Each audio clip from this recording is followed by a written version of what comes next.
अकोल्यात अन्न व औषध प्रशासनाने मोठी कारवाई करत प्रतिबंधित गुटखा, पान मसाला आणि सुगंधी तंबाखू जप्त केला आहे।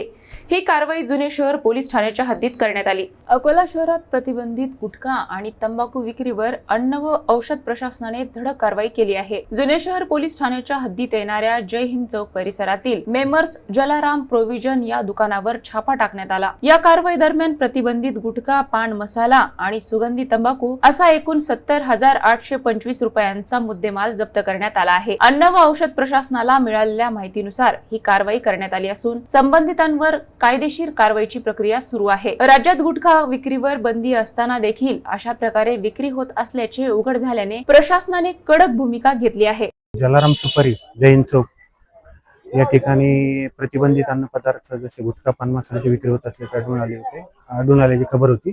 विक्री होत असल्याची खबर आहे। त्या अनुषंगाने आम्ही कारवाईसाठी गेलो। तपासणी दरम्यान आम्हाला प्रतिबंधित अन्न पदार्थाचा साठा आढळून आला। त्या अनुषंगाने आज जुने शहर पोलीस स्टेशन येथे गुन्हा दाखल करण्यात आला। 70,828 रुपयाचा एकूण मुद्देमाल आढळून आला।